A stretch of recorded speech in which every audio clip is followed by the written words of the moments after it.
Now, the Great Convergence, what I'm talking about in my book, is from about 1990 or so. The nature of globalization changed. And so we got this offshoring of stages of manufacturing to nearby developing countries. So let's say, Mexico, China, Poland, countries like that. And it was triggered really by the information and communication technology revolution, because for the first time ever, it was possible to organize really complex activities at pretty big distances. So before the ICT, we were organizing things with faxes and airmail letters and phone calls on bad phones. So there was just no way that a company like Bombardier, a Canadian maker of jet aircraft, could make the tail of their jet in central Mexico and ship it back up to Quebec and hope that the whole thing worked together. That was just infeasible before we had the ICT revolution. So that revolution essentially allowed companies to offshore certain stages of production, but they didn't just offshore them and then use Mexican technology. They sent Canadian technology to Mexico along with the jobs in the factories. Welcome to Think Bigger, Think Better, where we explore how you can apply insights from visionary leaders and the most provocative philosophers and scientists of our time to make your life and our world a better place. Here's your host, author and speaker, Paul Gibbons.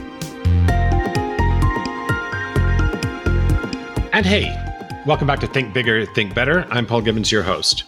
If you're listening shortly after the release of this episode, it's now 2019, and I'm going to start the year with an amazing guest, a very well-known American economist, Richard Baldwin, who lives in Geneva and is an expert on global trade. And we're going to talk about globalization, the Trump trade policy, Brexit, and what the economic prospects for the world are in 2019. But first, as you know, this podcast is listener supported on Patreon. Well, to be truthful, it's not yet, but support is slowly growing. I was distressed to find that Sam Harris closed his Patreon account. He feels that Patreon has been discriminating on political basis by closing accounts of people who lean far right. So Harris is a free speech advocate, and I agree with him on many things. I think most people are free speech advocates. It's a question of where we draw the lines. Do we draw the lines at hate speech? And then who gets to say what hate speech is? Do we draw the line at incitements to violence? And it's true that two people who Patreon removed were far-right white supremacist groups, one of which the Proud Boys was one of the members of the Proud Boys, someone who advocates for the Proud Boys, was removed. They also advocate violence. So that was Patreon's stance. But they're not all right-wingers. They also banned some pornography sites, and they also banned a left-wing user who said some things that were homophobic and something in the realm of hate speech. So these are interesting issues. And in all ethical situations, there are hard cases where we have competing principles. You could call that right versus right. So we're not talking about right and wrong, but really something that's right versus right.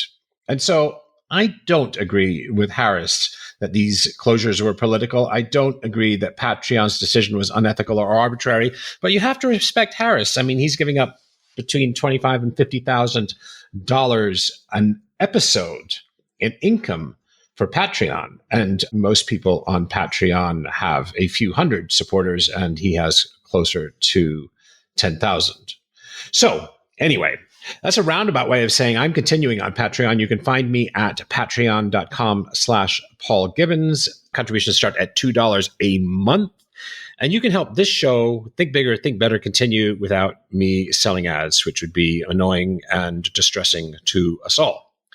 So on to today's show, we are going to talk with Richard Baldwin. Richard's most recent book is The Great Convergence, Information Technology and the New Globalization. He also has a new book coming out in February. We'll talk more about that during the show. So what questions do we talk about? We talk about the history of globalization. Is it inevitable? Can it reverse? And who are the winners and losers? And that is, if you're interested in timestamps, about the 7-minute mark. We talk about Trump's trade policies and neo-mercantilism as part of that discussion. And then we talk about the distribution of benefits from globalization and how to take care of communities harmed by globalization at about the 21-minute mark. We turn to Brexit at about the 37-minute mark. And then we talk about the world economy in 2019 at about the 1 hour and 10-minute mark. This is longer than the usual podcast. Who's this guy, Professor Baldwin? After undergraduate degrees at the University of Wisconsin, where he and I played foosball in 1978. He studied with Paul Krugman at Columbia at the London School of Economics and eventually moved to Geneva, where he works as a professor of international economics at the Graduate Institute of International and Development Studies. He has had visiting professorships at both Oxford and MIT. He's an ex-president for the Center for Economic Policy Research and editor-in-chief of Vox EU. He's been a research associate for the American National Bureau of Economic Research, NBER, where he's been researching globalization and trade for the past 30 years. His career also includes time in politics on Bush 1's Council of Economic Advisors. So, for the issues that we were about to talk about, globalization, it would probably be pretty difficult to find anyone in the world better qualified to discuss these issues. And hello, Richard. Welcome to Think Bigger, Think Better. Great to be here. Thanks for having me. So what time is it in Geneva right now? It's about 5 p.m. All right. Thanks for being with us. You're European, so you won't be eating for another 3-4 hours probably. That's absolutely right. But I did teach 4 hours today. So it's, but anyways, I'm looking forward to talking about globalization in my book, because I'm always willing to talk about that. Tell us something, tell my listeners a little bit something about you that might be a little quirky or unusual, something strange about you. I don't normally think about that, but, one thing that my wife thinks is strange about me is that I quantify everything. So I write down my weight every day and have done for 25 years. I have daily weight records going back to the early 90s. Well, I fascinate with Fitbit. I used to run, but now I'm saving my knees for walking and skiing. So I walk and I count my steps and stairs and things like that. So I like to quantify things. That's pretty cool. So you're in the right profession.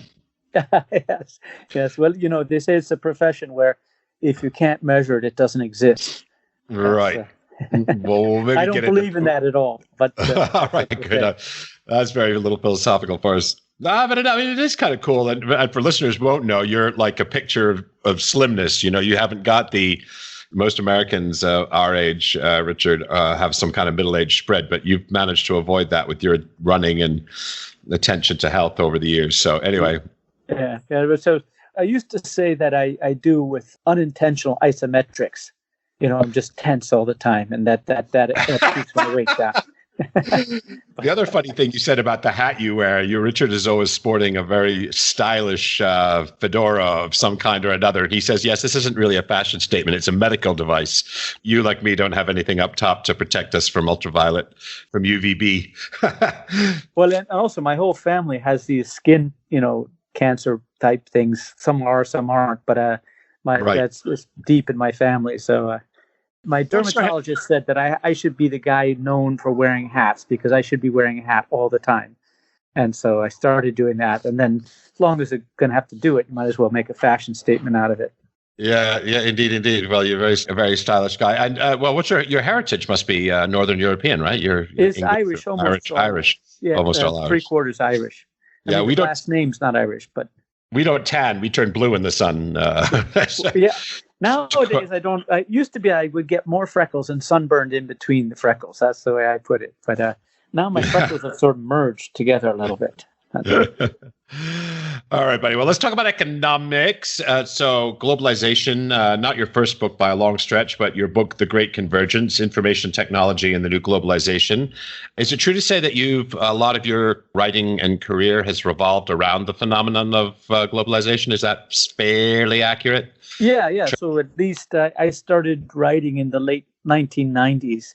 So one of the first papers I wrote, Two Waves of Globalization, Superficial Similarities and Fundamental Differences in 1999, which talked about the pre-World War I and after World War II globalization. So yeah, and I've been writing on that since. I mean, trade theory is what's been the constant theme, but trade theory is fairly limited, and globalization is sort of trade theory applied to the broader world. but also taking a much broader take on it. So yeah, globalization is one of the things I've done. European integration is another one that I focused on. Oh, well, we'll get to that. But tell me, why should a lay listener, a non-economist listener, care about the history of globalization? What's interesting, would you say, about the history of globalization? Well, I think a lot of people look at today's globalization and assume it's going to continue that way. You'll hear people like Bill Clinton used to say, globalization is like a force of nature. And if you look back in history, you see that globalization has made massive changes in the past. It's been reversed for decades at a time.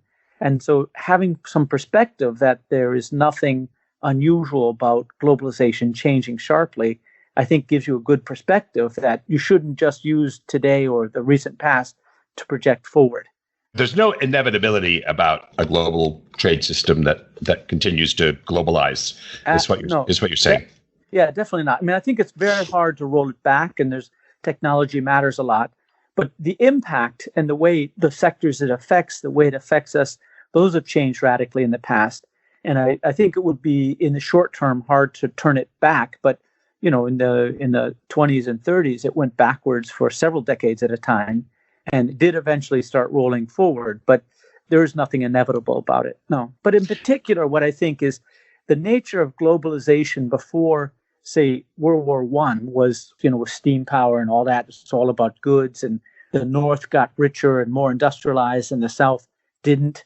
After, war, it continued that way for a while. And then all of a sudden it started working the other way, where China and a number of emerging markets started industrializing rapidly, and the North started deindustrializing.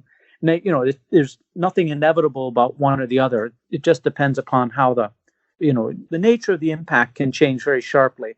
And that's why I think that, it's important to have some historical perspective to realize that globalization has changed in the past, and don't be shocked if it changes radically in the future. And a word that's thrown around today that listeners may or may not know from their Econ 101, if they ever took it, is mercantilism. What's mercantilism, and how is the United States is it sort of the United States and China moving to a more mercantilist stance? Would that be an accurate way to put it? Maybe not. Maybe it's I would say the U.S., but not China. But so mercantilism was a thought back before globalization really got going, that exports were good and imports were bad. And right. And that's very Trumpian. That's very Trump. So Trump definitely believes that. He views national trade balances as a sign of power. So that is exactly what Trump is sort of viewing. Now, in the old days, that actually made some sense because we were on the gold standard. And if you exported more than you imported, your pile of gold rose, which gave your country the money to do stuff like, hire an army and go take somebody else's land or defend your land. But that's the 18th and 19th centuries you're talking about, or even earlier. Yeah, I would say 17th and 18th century, right. Right. And it was before really industrialization. And what changed was that when trade started focusing on manufactured goods, then having access to markets was a source of power, not land. And then we got this David Ricardo, and it switched from mercantilism to, you do what you do well and you trade for the rest, and everybody's better off from that. There's no good or bad. Imports are necessary, exports are necessary, and it's all good. So that was the switch from mercantilism. Well, let me ask you a question, because again, this is an Econ 101 question or something like that. But what did Ricardo say about trade? What were the first theories of trade? Makes everybody better off, right? Yeah. Comparative advantage. So the way to think about comparative advantage is that the trade in goods is essentially arbitrage. And anytime you have relative prices that differ across countries, somebody's going to be able to buy low and sell high at profit. And the people who are buying it from there are getting it cheaper than they otherwise had to pay for it. But since the two relative prices are different, buy low, sell high is a two-way deal. So something will be relatively cheap in one country and something else will be relatively cheap in another country. And the exchange rates make sure that everybody's competitive in something. But that's what David Ricardo pointed out, is that trade is really a two-way buy low, sell high deal. And it's a win-win. Like theoretically, it's completely a win-win. Yeah, it's like, say you have two football teams that sit down to swap players. And if the trade actually happens, then both sides are happy about it because they've traded a player which they had maybe too many of to get a player that they didn't have enough of. Yes, if, yes, yes. they don't have to trade, but if they actually do trade, both gain. Very good. So what are these two convergences that you write about? So these are two, if you want, trends in globalization, the title of your book, The Great Convergence. So perhaps tell listeners a little bit about those. Right. So the first is actually the Great Divergence, and that wasn't me who wrote about it. There's a famous book called The Great Divergence, which is essentially pointing out that during the 19th century and the 20th century, the income gap between rich countries and poor countries became absolutely enormous. So if you go back to even 1800, there were some rich countries and some poor countries, but the gap wasn't very large. And throughout the 1800s, the rich countries grew faster than the poor countries. And in fact, that went all the way up until about the late 1980s.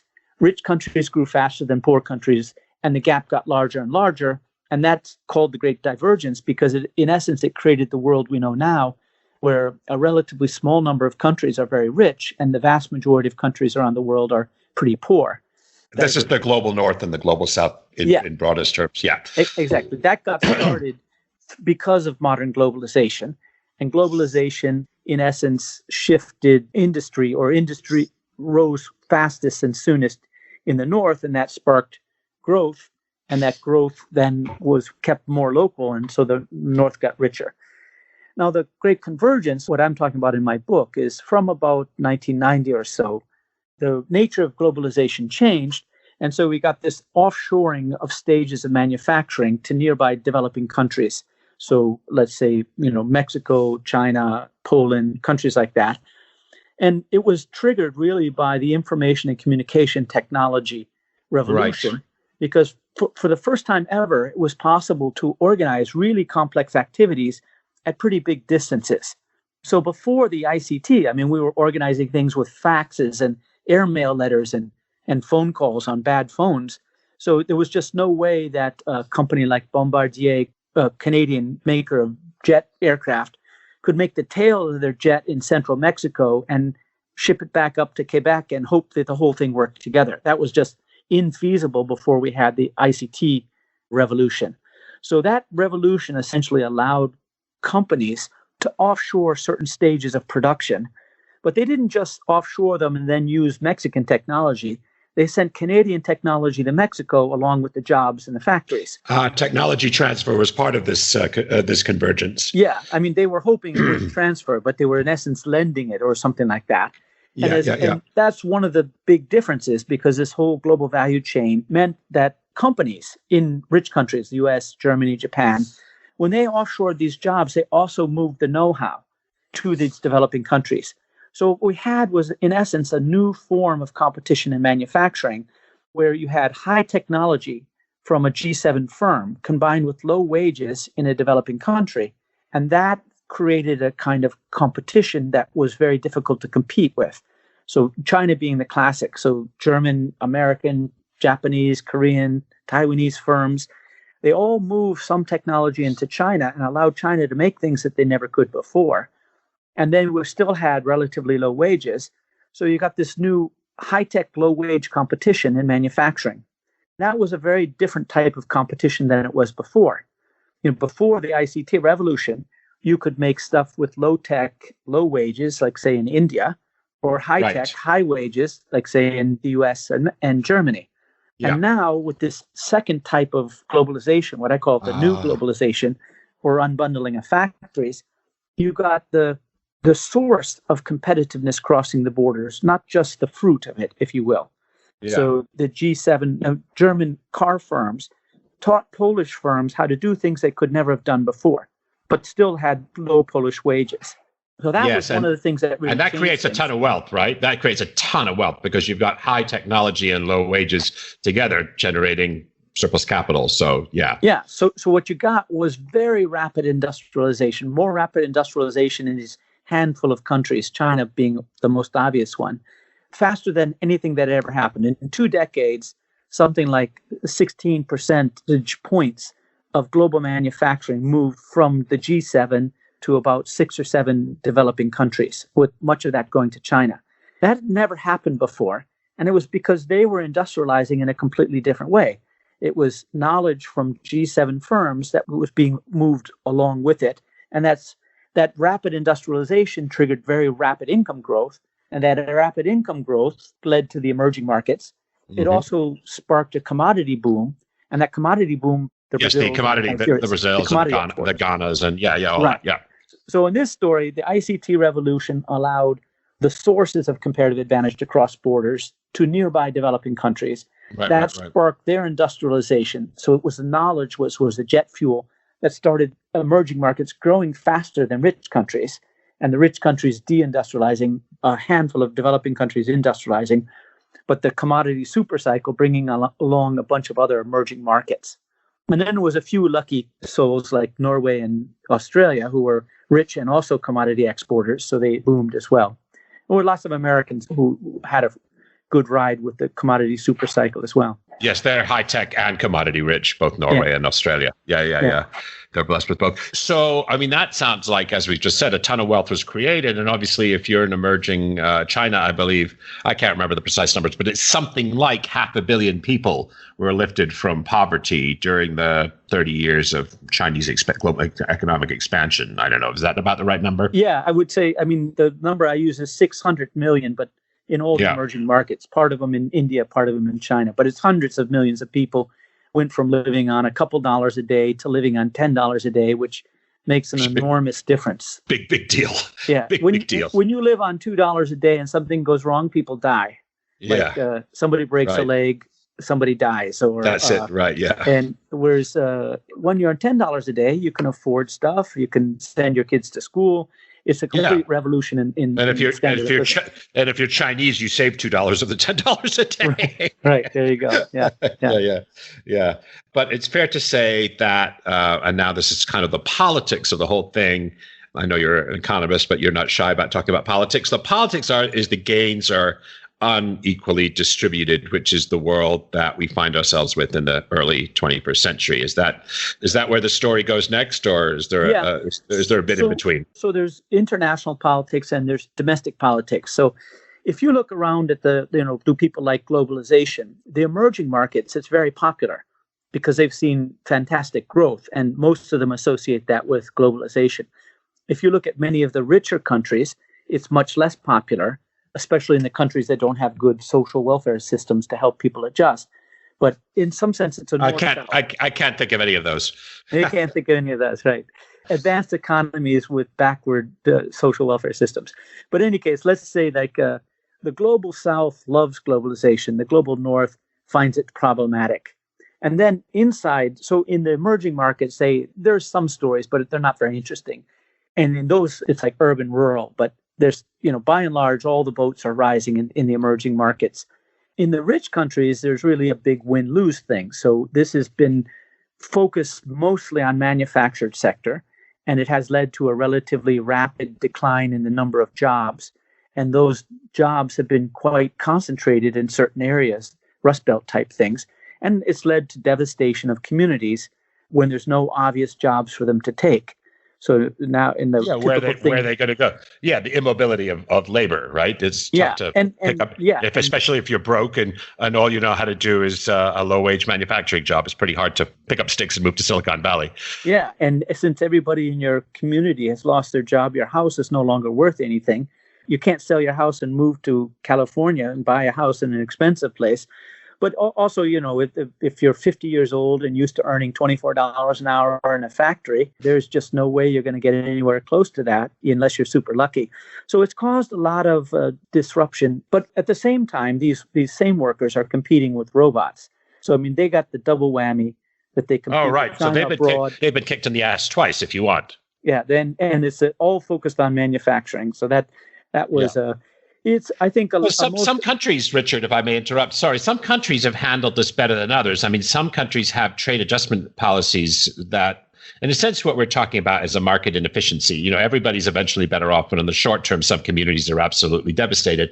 Is it true that some countries handle that through policy much better than others, that take care of the people who are the big losers? Because, America as a whole has grown much wealthier. But if you're a dude and your community's just been devastated, the fact that America as a whole is richer is an abstract, it's almost a sick joke, right? Right. So does anybody handle that well or better, shall we say? Sure, sure. So, I mean, in fact, almost every other rich country in the world handles it better. All the European countries have much more elaborate schemes, but there are actually Those are retraining. They're what sort of schemes are we talking about here? well, I think the one important point is that they're not tied to globalization or automation. It's just that, as you said, it's retraining, it's re-education, it's housing support if you need it, it's income support if you need it.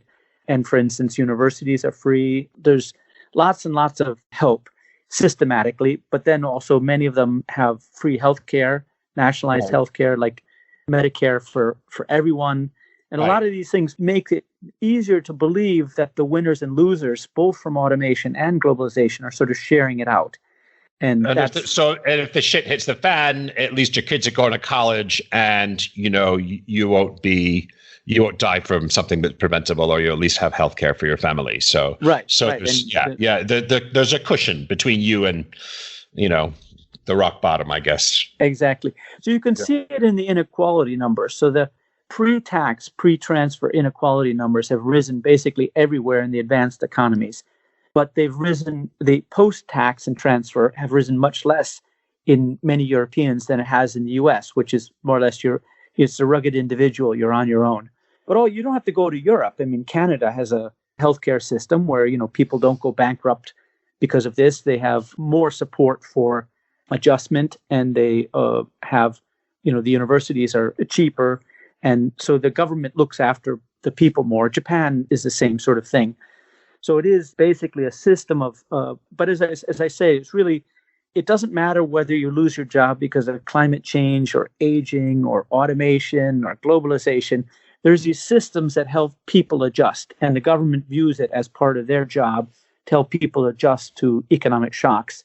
And in the US, I mean, it was much more like that under the New Deal, it was much more like that, but it sort of faded. And now the basic idea is that, if you're unemployed, it's because you're lazy or stupid. And it's up to you to adjust. Best of luck, buddy. Yeah. So, and the healthcare is a problem, the incredible price of university education, people getting all this debt and stuff. So I think that has also affected people's attitude towards winners and losers. Now it's sort of all coming to a head because it just seems completely unfair. But healthcare is not just a moral issue, or it's not just a humanitarian issue. Healthcare is also a competitive issue. I mean, Americans pay, I think it's 17.4% of GDP, American GDP, whereas the average in Europe is closer to 10, roughly speaking. So Americans are almost paying twice as much per capita and covering way fewer people, obviously, right? Much smaller percentage of the population. So, and this is borne mostly by American corporations. The healthcare tax of corporations must be a competitive problem. It is. I've heard that in the audio industry, that one of the edges that the Canadian workers have over American auto workers is that they don't have these big healthcare costs. A few years ago, I heard a GM executive say that his largest supplier was Blue Cross Blue Shield. Right, I've heard that. Insurance.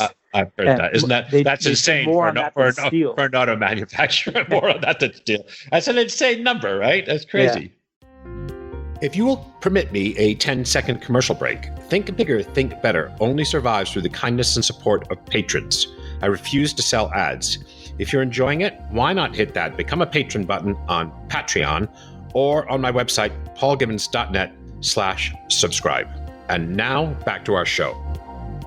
So it's in the news. So the politics of it, the benefits have been unequally spread. I mean, I always think, when I joined Wall Street in I started following the markets, let's say in 1980. And I seem to remember that Dow Jones was right around 1,000 in 1980. And until recent times, I guess it's been it's higher than it is today. It was around 24,000 today. So that's a 24-fold increase in the Dow Jones in 40 years. So that's a lot of wealth creation. Even if you adjust that for inflation, that's still a huge compound annual growth rate. But the compound annual growth rate in wages has been not too far from zero in the United States. Is that accurate? More or less accurate? The median worker has not had a raise since Bill Clinton was elected president the first time.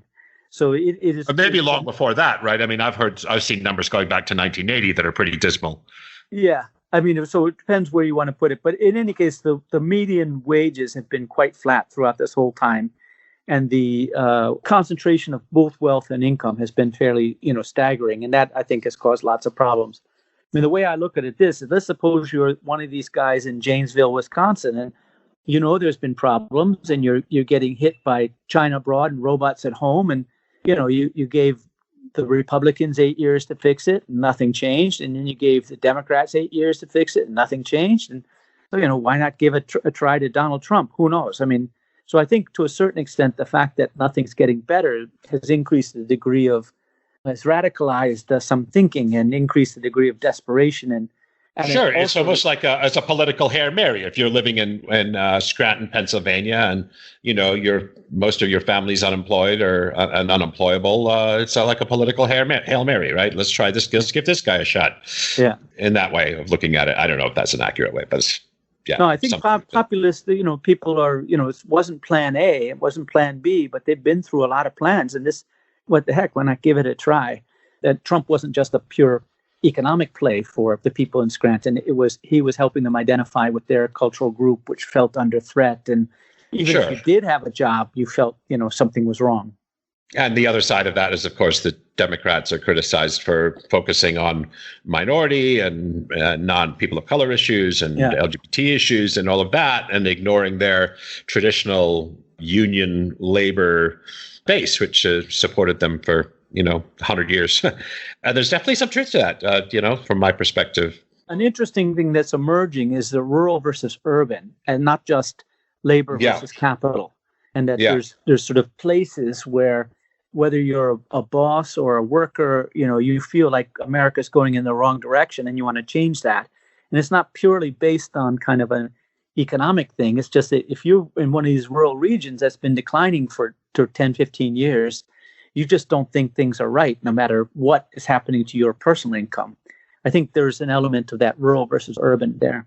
It's interesting, though. You and I are both, who gets a free pass of this whole thing? So we blame China and we blame the government and we blame the Democrats and something like that. But what gets a free pass with this massive inequality and this devastation of manufacturing communities is capitalism writ large, like the American corporation, like the gap between the people at the top. The chief executives used to make 40 times the average worker. Now it's 450 times the average worker, or 350 times the average worker. Some sort of tenfold increase in, that obvious metric of inequality. And the system seems to get, they never say, wow, I wonder if there's something really, this culture of individualism or this, love for the free market and deregulation of business and some of these sort of right-wing economic policies. No one ever seems to hoist them, somehow or another. And there was a very good book written by Thomas Frank, is like something like What Happened in Canvas, is how have the right in America persuaded the American worker that their interests are basically in lower taxes for the very wealthy and unencumbered government regulations and limited social welfare assistance. Somehow they persuaded them that all of that is in their interest, which is kind of a remarkable political phenomenon. Absolutely, I agree. And for a long time, it was very subtle that they called it the Southern strategy, where they got the sort of, the angry white men to vote for Republicans because that was more patriotic and it was more standing up for their values and things. And then they used the votes to cut taxes and deregulate and destroy the unions. And yes, that's right. And yet you still had people voting for it. And Trump is a whole new ball of wax. He's just more explicitly anti-immigrant, explicitly basically racist and misogynist, supporting all sorts of things quite explicitly. With these Nazis, for instance, at this rally in Charlottesville. And sure, there's some of them are very, very fine people on both sides. So, and that has actually rang a bell with people who are saying, like, the U.S. is going in the wrong direction and we need to recorrect it. And it's desperate times. And this guy is not your normal American president, but we need somebody to do this. And I think that resonates with a lot of these people. And that's what I was saying. So at some point, it turns into like a tribal thing. And so even if you personally are doing okay, you may want to vote for him. But we'll see. I mean, I think that the outcome has been so disappointing. Things are not getting better. The opioid problem's not getting better. Diabetes, healthcare, all those things are not really getting any better. And yet the huge tax rate cut went to rich people. The debt's going up. Looks like it's all paid for by debt. And so we'll see if people are sure. still. I mean, he's trillion dollar deficit. I think is it next year or 2020? $1 trillion deficit in 2020, which would be unthinkable for a Republican administration. In decades gone past. Let's leave the United States behind. I'm sure my listeners are also really curious about another sort of anti-global, well, maybe they are, maybe they aren't, but Brexit, the other anti-globalization. Well, there's more than just two, but anyway. But let's hear an economist's perspective, if we may, on Brexit, because European integration is one of your things, right? So yeah, I have a textbook called The Economics of European Integration, and we just put the 6th edition to bed, right, with this. Oh, wow. That's an impressive 6th edition for an economics book. That's remarkable. Yeah. Oh, I guess Samuelson Economics 101 is probably his 40th edition, 40th edition or something. Right. Anyway, that's what I read in 1978. The thing is, people assign it to a class, and then they're too lazy to change their notes. So the things tend to have long lives. I think what you and I have to do is write one of those, bro. Well, the thing is I think I sell 10,000 copies every 3 years. And so it's a little bit of money. It's a capital thing, but it's not. The market for textbooks is a complete pyramid. If you have the textbook for Economics 101, like Mankiw, the guy makes millions. He sells millions, and therefore he makes millions every year. And then you go to the next level up, you have 1/10 the students for the second class, like say international economics, Obstfeld Krugman.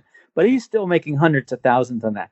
You go to the next class, like economics of European integration, you're working on 1%, and you're lucky to sell 10,000 books every 3 years. You make a few dollars a book, so that's not crazy money. Yeah, that's what I make. I make like $5 a book, and so even though I sell thousands, it's not going to put anybody through college. Yeah, it's kind of funny. Nassim Taleb, who I'm sure is you either have a love-hate relationship with him if you're an economist. I think mostly hate, but he talks about Extremistan. If you have 100 people and one of them is Bill Gates, the average income is very far from the median income. Anyway. Right. Yeah, that's true. That's true for authors. But anyway, let's talk about Brexit. Let me talk about Brexit, and let me just recast this as I think it's important to distinguish between anti-immigration and anti-globalization. And I think the media tends to conflate those because they like to tell against openness. Nice narrative. Nice narrative. It's lazy. Brexit is exactly where that separates. So Theresa May keeps saying she's all for free trade. She loves globalism, but she hates immigration. So if you look in Europe, the sort of the right-wing populism, most of it is anti-immigration, not anti-globalization. Yes, so they're all for trade, but they want to control the borders for the people. So, but that's just an aside that I think Trump hates both, and then people tend to spin that out like the whole world's becoming like the United States. So that's interesting. So these are split in Europe. To a greater extent, the anti-forces, if you will, are anti-immigrant. They're more race and ethnicity based than trade based. Yeah, and a lot of it comes from the huge migration shock that Europe had in 2015 from the Syria crisis. And a million people in Germany. Yeah, that's right. Whereas the United States takes tens of thousands. Germany took 1 million. Sweden took 100,000, I think. Yeah, and they were all Muslim, and that was a very different culture. And so you got, extreme right reactions in countries like Finland and Sweden and Hungary, all over. But that was really anti-immigration. It kind of spilled over to anti-European Union sort of thing because Europe was trying to distribute these around against nations' wills and whatever. But in any case, so Brexit is really an example where the prime minister wanted to take control of immigration, but definitely wanted to have freedom to do lots of trade deals. So anyways, let's look at Brexit. So Brexit it's almost like the Keystone's Cops or like a Monty Python skit gone live. The level of incompetence and ignorance there is just astounding. And, when as a trade economist... But these guys aren't dummies. I mean, Boris Johnson went to Eton and Oxford, right? The guy's not a dummy. Rees-Mogg, not a dummy. David Davis. None of these guys are uneducated guys. They're not like, quintessentially a Trump sort of guy, right? That never reads. These guys are super well educated. So one question is what persuades them that it's a good idea, and how have they managed to persuade 51% of the British electorate? Now that's the fascinating thing. Yeah. So actually, a lot of them are completely ignorant about trade. So it's a religious thing to them. So I've met many of the Brexiteers like John Redwood and Ian Duncan Smith and Don Davis and Peter Lillico and the trade minister Fox. So I know these guys, but the thing is, for them, it's like, think about, you want the right for women to vote. That's like the level of which that Britain being told by faceless bureaucrats in Brussels, that just upsets them so much. It becomes religious fervor. And they then ignore facts. So for many, many months after Brexit, you'd see government ministers confusing a customs union and the single market. The customs unions are all about tariffs, and the single markets are all about regulations. And they would talk as if they were the same thing. It was quite obvious that they were not informed. And very recently, trade ministers are talking about what's going on in the WTO, not understanding what the WTO is at all. So I think what it is they're blinded by their passion, the most extreme ones. And again, just like with Trump, the people who voted for this are people they have a real disease, which is deindustrialization and stagnating incomes and depressed regions. And they just lashed out against the European Union because it sounded good to get rid of it. For American listeners, if you were at London or the Southeast or the super most prosperous parts of the United Kingdom, you were very, very in favor of remaining in the European Union. But if you were with a deindustrialized North, where a lot of non-white immigrants have historically gone, and a much poorer part of the country, the north of England, much in a way like the south of the United States, in some respects, well, in very few respects, but in some respects anyway, you were, let's get us out of here because I've got these non-white neighbors, and there's, all these metaphors like we're being flooded with immigrants, which is, patently untrue. And again, blaming the Europeans for what's a problem with the distribution of wealth in the country and the distribution of benefits, of economic benefits from the last 40 years, rather than blaming the economic system, we're going to blame Europeans. Yeah, that was very much that. It was also a very strong age dimension. So retired people, unemployed people, old people all voted for Brexit. Young people, employed people voted majority for remaining. So there was also an age schism as well. But that's correlated with this stuff because the young people have left the declining regions, the heartland of Britain, so to speak. Yes. Well, they all migrate south, right? All the, if you get a good degree from university, you go south and become a management consultant or something like that. Or Yeah. So from an economist's perspective, let's talk a little bit about two scenarios. One, May's deal gets through. What does that look like economically for England? And then what seems increasingly likely is the no deal scenario where they fall back on the default settings, if you will, of the WTO. Like, what do those two things look like from an economist's perspective? Right. So the May's deal, hard question. Sorry about that. No. It's a complex question. Complex question. You get asked it all the time. I know. Yeah, I follow it and talk about it quite a lot. May's deal is we don't know what the future trading relationship is. So the way this works is the withdrawal agreement, as they call it. It's basically a divorce settlement. And then they're going to, in the next phase, negotiate what the long-term relationship will be, the new relationship will be. There's a 2-year buffer where they trade more or less as they always have. Is that right? That's right. But her withdrawal agreement has in it, because this complicated thing with the Irish border. So the way the thing worked with the Irish border, there was an international treaty called the Good Friday Agreement that stopped the fighting in Northern Ireland. And what they all agreed, this is when the single market came in. And with the single market, there was basically, you could work in the north or the south of Ireland.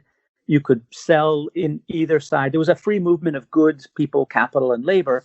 And so they basically, both sides said, so what are we fighting about? The ones who wanted Ireland to be unified, they could pretend it was unified because economically, free movement of labor and capital. Yeah. And then the people who wanted it to be part of England could say it is because it was politically part of it. So there's a kind of an economic unification of Ireland, but not a political unification. The Southern Irish, the Republic of Ireland, wanted a political and economic union, but they got the economic union, and so they're able to live with the political divide, something like that. Well, actually, so the fighting was in Northern Ireland, and so the Catholics in the Northern Ireland wanted Ireland to be one island, and the Protestants wanted to stay part of UK, and that's what it was all in Northern Ireland where the fights were.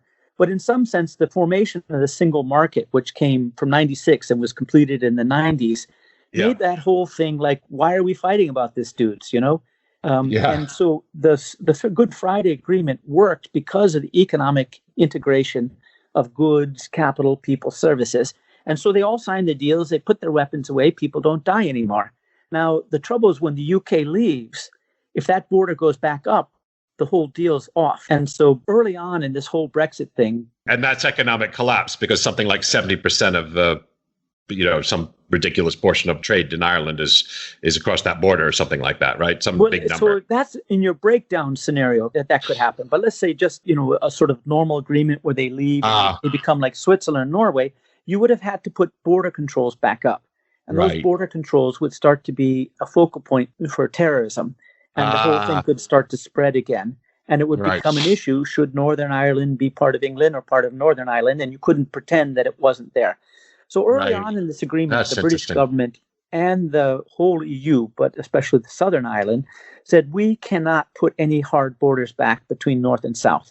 Yeah. Now, everybody agreed to that. That was done. And by the way, the Good Friday Agreement's an international treaty signed by Ireland and the UK. So they're respecting their own rights. It's not a loss of sovereignty. It's something they themselves, as a sovereign nation, signed. They're just respecting what they agreed. So that's why the UK really believes, UK government, that they need to keep this Irish border open. Now, once you keep the Irish border open, there's the issue of what happens if the UK has different trade policy from the southern part of Ireland, the Republic of Ireland. Then you'd need a customs border between North and South. So that then means that at least the North has to have the same tariffs as the South. So at least Northern Ireland had to be in the customs union. And then May said, well, I can't have a line between one part of England, one part of the Great Britain, and another. So a customs border in the Irish Sea, what they call it. Yeah. So then the backstop agreement puts all of UK into the customs union with the European Union, but still they get to control immigration. So that European Union wasn't that happy about that, but they were willing to make that compromise. And it pisses off a lot of the Brexiteers. The hard Brexiteers, yeah. The hard Brexiteers, because they wanted to sign free trade agreements with China and all that, have these things. But in any case, that's the politics led to an economic reality. But all of that is on the divorce agreement. But because of this Irish border, the divorce agreement puts a limit on how separated they can be, even in the future trade agreement. So that means they're going to be at least in the customs union, according to this. They might even be closer. So let me ask you a question. So we wind forward. So say they managed to get this agreement through Parliament, right? And then we go through this 2-year buffer divorce agreement thing. And then we come up to, 2021. And they have managed in the next 2 years. So let's wind the movie forward to 2021. How is Great Britain doing, in this new post-Brexit world? How are they doing economically? Have they been able to renegotiate with all the 27 European countries? Have they been able to do these miraculous deals with China and India and the United States independently? I mean, what's the story there? Well, so they will stay in a customs union. So if this deal goes through, unless they find some magical way of controlling trade without controlling trade, they are not going to be signing deals with the US or China or anybody else, but they will be in the customs union. So from a trade perspective, there won't be that much change. So there won't be much of a dislocation. So what's the difference going to be? That's one of the reasons so many Brexiteers are against this thing. Right. Because they're saying we're going to obey and pay, but have no say. That's the kind of idea. But they won't have a seat at the table for listeners. They won't have a seat at the table in Brussels where they actually negotiate terms of trade and regulations of all of that, but they'll have to comply because they're in a customs union. They have to comply with European regulations. That's right. And not just the customs union, but the single market for manufactured goods. But the big change is that they lose access in services, and of course that's Britain's big comparative advantage.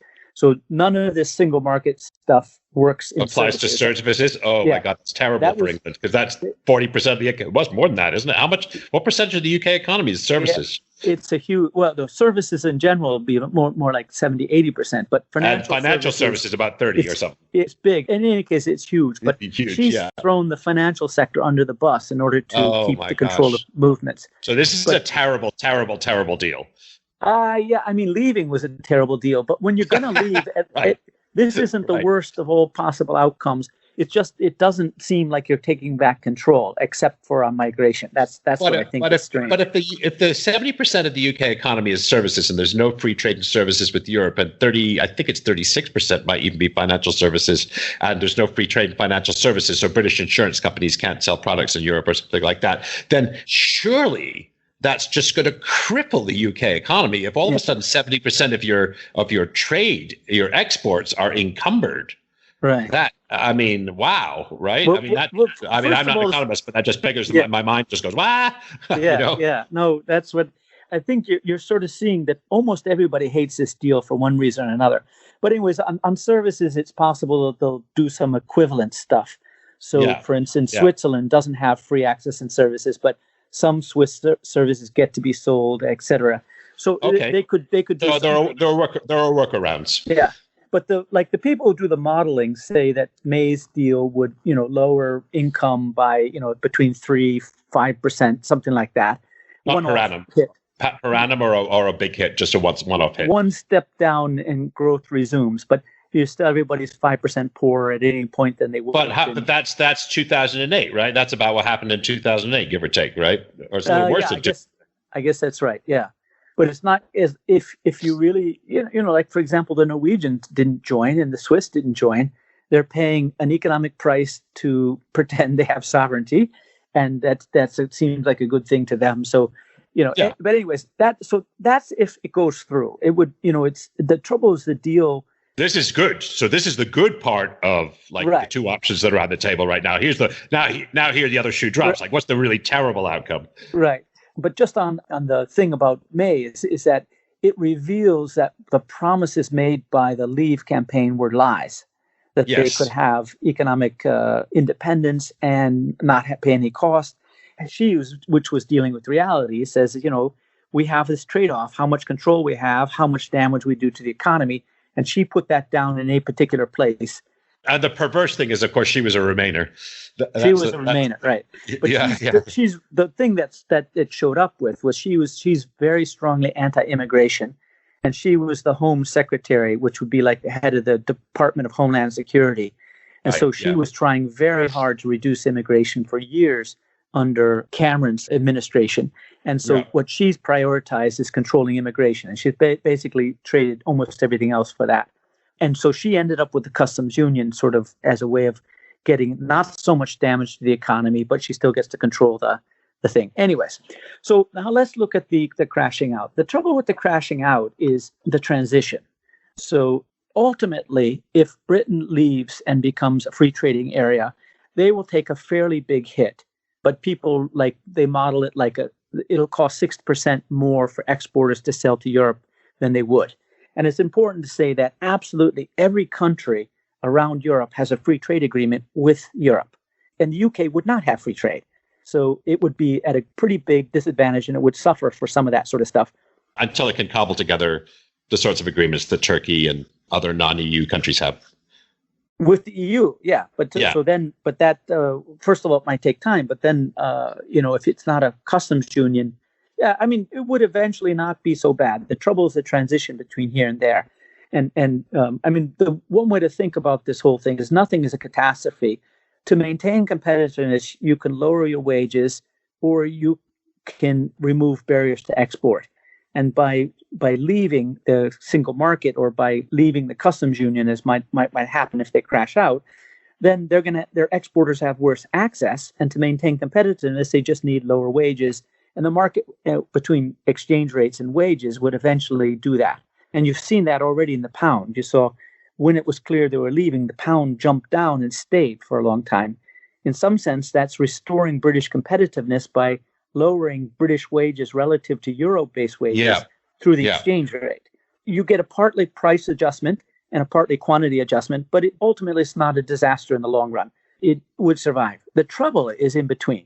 So the trouble is that these economies have been knitted together for 40 years in terms of regulation, and just things as simple as the qualification of pilots to land at European airports. That's all based on European certification. And if they crash out without an agreement on whether the EU will recognize British certificates for landing in European airports, they may not be able to land in airports. or, for example, British certificates for people to repair jet engines. So all those things, medicines, the European Union may find it difficult to export nuclear material for medical uses to the UK, but since they're not in this Euratom agreement, which is the trade in nuclear material was governed by a set of rules, and if they crash out, those rules will not have been agreed. So there's like a million different things. And then on top of it, there's the customs union chaos. You go from no control at the borders whatsoever. Trucks move on and off ferries without stopping, no control whatsoever, to everybody having to fill out forms, just like, say, at the Canadian border, which is... So instead of taking 30 seconds to drive across the border, it takes 3 hours. Or whatever it is. And then they don't even have the infrastructure for that. There's no place to put those. If you look at the way the borders are between US and Canada near Detroit, for example, they just will have like 15, 20 lanes and people moving, and there's just nowhere to put that. And it would take years to build that infrastructure. They also don't have even the computer systems to keep track of those millions of forms. So it's just a complete lack of preparation, which will potentially lead to chaos. And chaos leads to, people take emergency actions, and lots of wealth could get destroyed. A lot of their food comes from France, fresh food. That might not make it through. Medicines, there's lots and lots of things that could go wrong. It's hard to know exactly what happens because it would essentially be a train wreck. And 40 years of regulatory integration. So what do the modelers say about this? What do the modelers say this dislocation? The Bank of England is talking about 10-15% drop.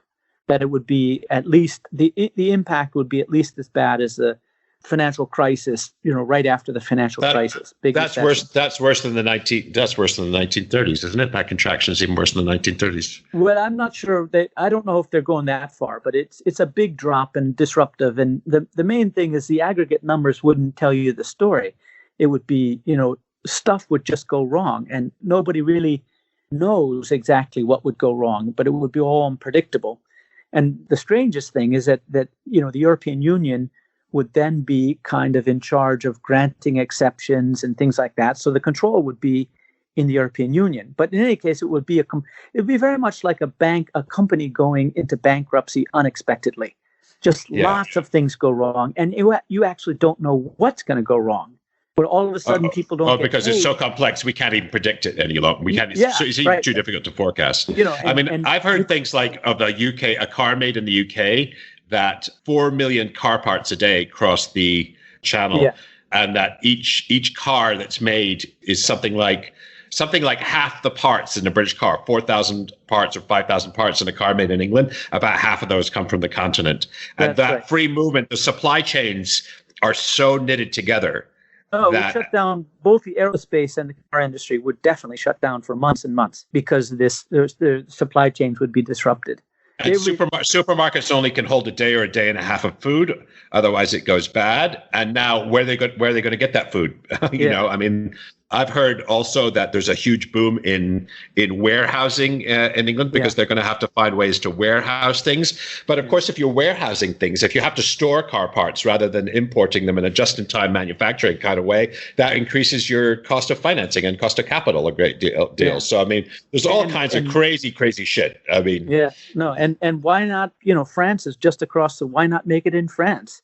So that's the trouble, is not only Britain be disrupted, but there's plenty of attractive places just right nearby. So I suspect it would take their industry, especially manufacturing and aerospace and auto would take an enormous hit and probably never recover, because why put it back?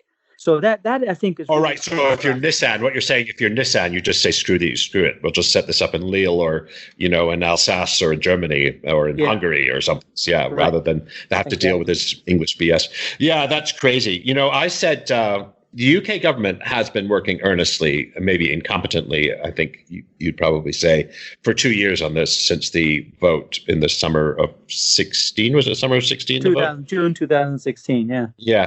So they've been working. There's been so much hard negotiation, so much legislative effort, so much statecraft going across the channel. I can't help but think if they'd spent that time really working earnestly on a better deal with the European Union, if they'd really spent all that time into economic development or whatever. They put that legislative and intellectual effort behind actually making the existing deal work better, Right. rather than trying to get out, they would have produced amazing results. I mean, this has consumed the political machinery in London for the last 2 years. So that for me is really frightening. Yeah. So, I mean, the Brexiteers were addressed. There's a real disease there. It's just that Brexit is a false medicine for it. So one way of saying what you were saying is if they'd spent the 2 years and all the money and effort to try and improve the lives of the people who were voting for Brexit, we'd be in a better situation. But deep down, what it was that these extremists who drove it, they didn't care about facts. And I met them early on, for example, and I talked to Peter Lillico, who's their big trade guy. He wasn't aware that there was issues in the WTO. It was, it's not an automatic thing, and they're having problems with that. So they had ignored lots of facts. They had a very 1970s view of the world where tariffs were the only thing, and people were integrated. They didn't really know about the supply chains. They didn't care about those sorts of things. And in the meantime, she was been playing make-believe with these people who were trying to say that they could get their cake and eat it too. And the extremists, they were just all along playing this game, and May allowed them to entertain this, I think, to keep the party together. And she was just delaying and allowing them to pretend that these things could all be possible. And what we've seen is, especially in the last year, the veils of magic are coming off, and we're starting to see what the real deal is. And right now, she came back with the real deal, and they do not like it. Nobody likes it. So crystal ball, we've now got 100 days basically until Britain either crashes out of the EU or accepts this deal, or Europe's not going to renegotiate this deal. So there's basically three scenarios, right? One scenario is the deal as it is right now, which won't be accepted by the British Parliament because it's a stupid deal. There's the crashing out, which, I mean, the hard Brexiteers, by the way, say that this isn't going to be so bad. So I don't know what they're smoking, because everything I read anywhere said this is, as you say, a 10 to 15% downward adjustment, if you will. Is that what you said, 10 to 15%? Something like that. The Bank of England came out with some good statistics. I don't have them in my mind, but they're big reports. Big numbers. They're really big numbers. So it's another 2008 or another 2008 times two. Maybe it's not a 1930s type thing. You see, or the third thing is that we go for another referendum, and maybe they can't politically go back and say in or out, because the people who set out will say, screw you, I already told you once what I think. Why are you asking me again? This is a betrayal of the political process. That would be a legitimate thing to say. They shouldn't have done a referendum in the first place, obviously. But say they frame a referendum around some different questions. So that's a third option. They'll frame around what kind of Brexit do you want, or blah, blah, blah, some other way of framing it. So it's not like, where's the smart money right now? Or wouldn't you like to say? Some of the big banks were before. There was an important thing you didn't mention, which is there was a judgment by the European Court about this. And let me mention that in a second. But before, they put 20% on crashing out, 20% on not leaving, and 40% on accepting May's deal. 60% on accepting May's deal. Yeah. Now, what the European Court did was said that the UK has a unilateral right to revoke Article 50, which is the thing. So that means that which listeners, they can basically just say, call the whole thing off. Sorry, that was a bad idea for 2 years. Yeah, exactly. My bad. Yes. Right. Redo, bad weekend. But in Parliament, these extremists are not against crashing out. There's no majority in Parliament for that. So I think if things come right to the end and they can't pass as made deals, they will revoke Article 50. I mean, stop the whole process. The Parliament can do that. And what the European Court said is that a unilateral vote by the Parliament could just cancel the whole party, and that would be the end of it. So I think the chances of actually crashing out are quite small now. And some of the banks have put the percentage down to 10% of crashing out. There's always accidents in history, and this is really a situation where an accident could happen. But since Parliament, at the last moment, can cancel the whole thing, it seems like that's been reduced. So what we're really looking at is May's deal or staying, maybe after another referendum. So I think it's very likely that what May's been trying to do is run down the clock. So at the very end, it's either my deal or chaos. But she's been forced to put the vote in January, so there's still a little bit of time left. But some people say that what she's trying to do is force the extremists to realize that her deal is not that bad. And if they reject her deal, they may very well end up staying. And so she's trying to force them to face reality. Who knows? It's kind of chicken. It's a game of chicken. It's a game of chicken. Yeah. And unfortunately, they may be driving the cars, but it's the British public who, if the cars collide, are going to find themselves, to overuse this metaphor in the hospital, right? Yeah, it's just crazy. This guy, Rees-Mogg, he moved his business to Ireland. And no shit, really? That's terrible. Farage, we got a German passport. I mean, it's just ridiculous, this stuff. So that's hypocrisy. I mean, Rees-Mogg, by the way, is the Brexiteer, the hardest of the hard Brexiteers, you would say. And Farage is the sort of, I don't know, who's the equivalent of Farage? I guess the closest thing in the United States would be Trump, but he's a sort of the British, the smiling face of the British far right, you might say. That's probably an exaggeration. Right, and he's a one-issue guy. He's always been for and that was his one thing. He had a whole party which was just leaving Europe, UKIP. That's right. UK Independence Party. So in any case, I think there's a chance that the thing won't get voted. There will be no majority for any of these options. So it can go a couple ways. One is that if she stays in power, she'll force it basically this or no deal. I think that she's trying to force that. But it's entirely possible that she would get thrown out. And what the Labour is trying to do is force a general election so that the Labour Party takes over from her.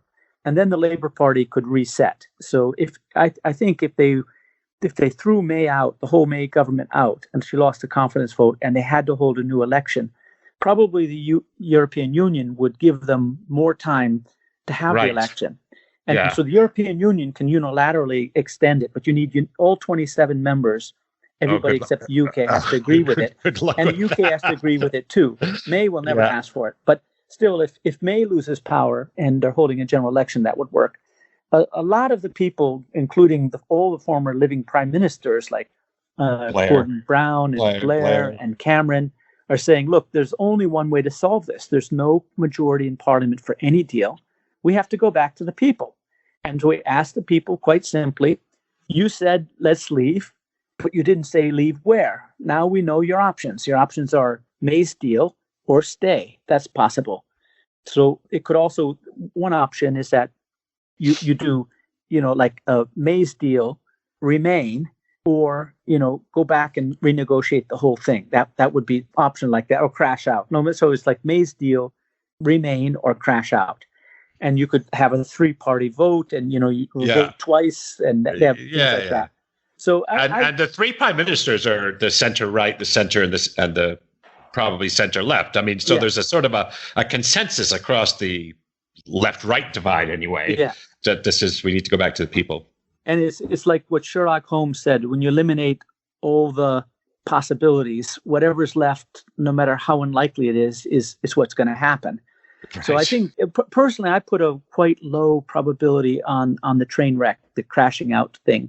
And I think the more realistic options is that May loses and they hold a general election, or they have a second referendum.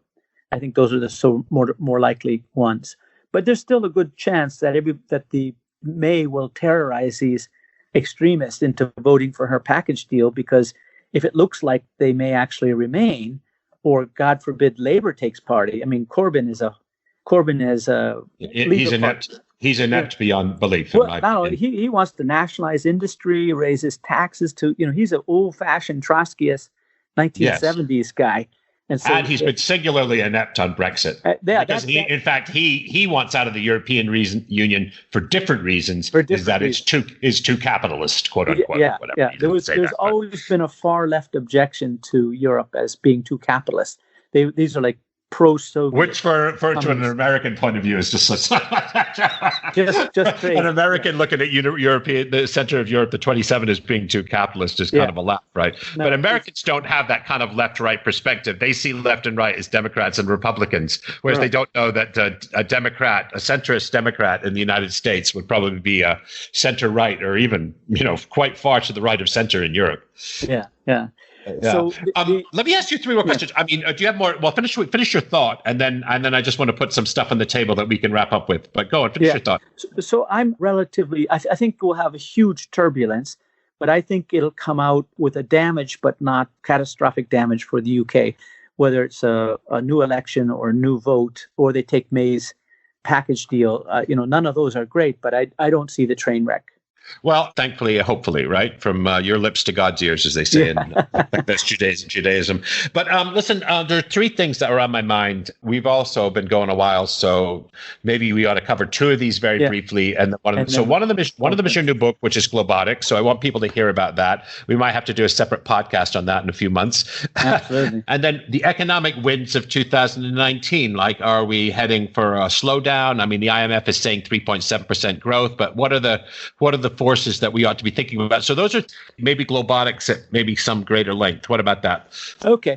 So Globotics, I wrote this book because I'm following the discussion on the future of work, and I think people are making two fundamental mistakes. One, they're talking all about AI, but a great deal of it is thinking about robots like industrial robots and manufacturing robots, which is what globalization and automation have been in the past. But there's only 10% of the workforce in factories. So what actually happens there doesn't matter that much. Not all of those 10% are things that can be replaced by robots. They're more like engineers. But what the automation is going to come to the service sector through like robotic process automation and essentially software and algorithms that take office jobs.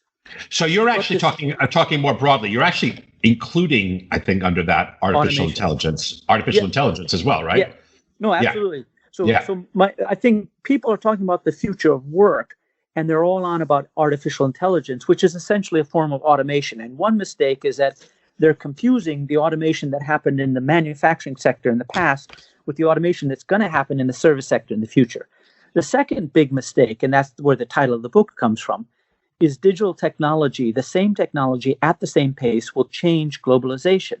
In particular, it will pare down the barriers to trade and services so people can sit in offices in one country and do things in offices in another country.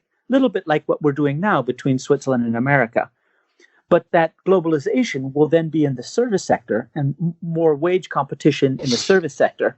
So that automation of service sector jobs and the globalization of service sector jobs is coming at the same time and hitting people who aren't used to it. So that's why I called it Globotics, which is globalization and robotics smashed into a ugly but hopefully memorable word. It's certainly memorable, and I think you're probably right on both counts there. Right. It's ugly, yeah. You know what we should do? We should do a whole podcast on this because I'm just looking on Amazon. That comes out February the 8th, according to Amazon. Is that about right? In the US, yeah. It's in January 20th in the UK, yeah. So why don't actually redo the book justice and do maybe not an hour and 10 minutes on it, but why don't we do another one of these 45 minutes on just that? Because I don't know that it's fair to you, and we're also at the end of the podcast. I don't know how much people listen to the end, but everyone like that. I want you to be able to, talk about the ideas in that book more fully. I also want to read the goddamn thing before we talk, right? Okay. Ask something other than the question. Let's skip through that. So I'm thinking that we're going to have a slowdown, a recession in 2019 or 2020, if for no other reason that these things eventually die. It's a very long expansion. Longer than most. And just normally we have these recessions. So that's one thing. I think the trade disturbances are causing a lot of concern, and people are just waiting and seeing. And all you need is a whole bunch of people to postpone investments and purchases of big items, and you get a recession. And then the third is that inflation is actually picking up. And if you look at what the Fed is doing, they seem to be following very clear rules. When inflation is picking up, wage inflation is now finally picking up, and they're trying to cool down the party. That, together with the fact that the sugar rush from the tax cuts is fading, and lots of China is slowing. So I think there's a reasonably good chance that we're going to have a recession, and that's what my personal take, like my own personal portfolio, my little all. I'm betting that there'll be a recession in 2019, so I'm keeping my cash dry. I think the market will go down a lot more, and then hopefully I'll buy that, like where it was at the beginning of 2017, or maybe even halfway through 2016. So that's my crystal ball gazing. Well, I've actually been thinking to myself that the world economy has been sort of defying gravity for some time here with what's been going on, the deleveraging in China, the uncertainty over European trade, the uncertainty over U.S. trade, the uncertain trade policy with China, the upheavals in the U.S. trade, even on North America, the renegotiation of NAFTA 2.0. It's not even NAFTA 2.0, it's NAFTA 1.05. But so I've been thinking actually, we've been, although corporate profits are very strong in the United States. So, I mean, there's that. And the American consumer is, doing 50 push-ups on behalf of the world economy right now. They're really working overtime. The American consumer is powering the economy along. So I've been cautious for a super long time. I've had my money, unfortunately. Well, I'm smiling in 2018 because stock markets are, in fact, unchanged in the United States, more or less, in 2018. But unfortunately, ever since Trump's got elected, I've been super cautious on the market. So I cost myself a lot of money in 2017. Right. As they say in Wall Street, nobody rings a bell at the top, right? Right. So I'm sort of with you. I'm very cautious about 2019. But anyway, it's been wonderful having you. Let's do one on Globotics, which will give listeners a chance to really understand the ideas and the work. I follow this stuff from a distance, but this has been really, really, it's been really fun. It was really, really fun to talk to you again. A lot of fun. Yeah. Good. Yeah. What are you doing tonight? What does your Wednesday night look like in Switzerland? So it's Christmas party time, but I don't go to Christmas parties. So my wife and all my kids so it's going to be me and my mother-in-law for dinner tonight. The kids who are in their 20s descend upon you this weekend, I imagine, or something like that. No, they live with us all the time. So. Do you have an extended family home? You have that's marvelous. Yeah. That's exceptional. What age are they? They're in the mid-20s, right? So 24, 22, and 20. That's marvelous. And that never happened in America. I think that's such a great idea, Yeah. Well, you do have to cut them a lot more slack than American parents are willing to do. And, when they come back late at night and wake you up, you can't complain, when they leave their dishes around, you just do their dishes quietly and everything's fine. But on the other hand, you get to have these guys around. It's transition into the friendship faster than happens in the U.S. I would take that. And is one an economist? No. They're all hard. My older son did bioengineering and then went into management consulting, and the middle one is a fourth-year medical student, and the youngest one is in microengineering. So they've seen economics up close with you and your dad. They've seen enough of all that. They want to do something else. Yeah, I think the world of hard science is just exploding with opportunities. Yeah, and the world of academic economics or any kind of economics is not. It's you go into one of these fields. Like my son did his thesis. My older one did his thesis on synthetic biology, which is a field which was invented 10 years ago. Yeah, exactly. It's just a brand new field. But there is nobody with 30 years history. But if you go into economics, you're competing with guys with 30 years experience. And so you have to wait 10, 15 years to go anywhere. But, this science is just exploding. And so I think it's very exciting and lots of good opportunities. And so they use their math skills in hard sciences. And I think there's a lot to be said for that. Biology is going crazy. Micro technology, robotics, all that stuff is just going crazy. Good stuff. Well, look, hey, great talking to you. Great talking to you, Paul. Great talking to you. So I'll talk to you later. All right. Bye-bye for now. Bye-bye. Hey, and thank you very much for listening to today's show. I'm going to keep this brief since it's been a longer than usual podcast. If you've made it to the end, I just want to let you know that in January, I'm going to be releasing one book, and I'm going to be releasing another book in February. I don't write that quickly, but they are re-releases, second editions, if you want, of books I've written already. So one of them is called The Science of Change Leadership, Using Evidence from Work Psychology and Behavioral Economics for Business Results. The second is going to be called The Science of Personal Change. It's a toolkit for designing an amazing life. Those are draft titles. I reserve the right to change them between now and publication date. And so those will be available, at least one of them by the end of January and the other one by the end of February. So it's very exciting. And then I'm going to get back to working on Truth Wars, which has preoccupied me for the past couple of years. And we've done many podcasts on Truth Wars themes, fake news, filter bubbles, cognitive biases, tribal reasoning. So we'll go back to that in about the third or fourth month of the year.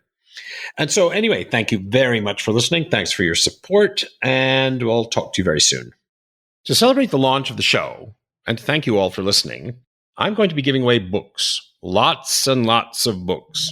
All you have to do is leave a review in iTunes. We're going to raffle off a book every single week for 12 weeks. So head on over to paulgibbons.net/iTunes to get easy-to-follow directions and let me know the title of your review to make sure that you're entered to win. Thank you. Thanks for listening to this episode of Think Bigger, Think Better. Great ideas are great, but this isn't gospel. Share your critical thinking in the comments. Where do I disagree? What insights were most powerful?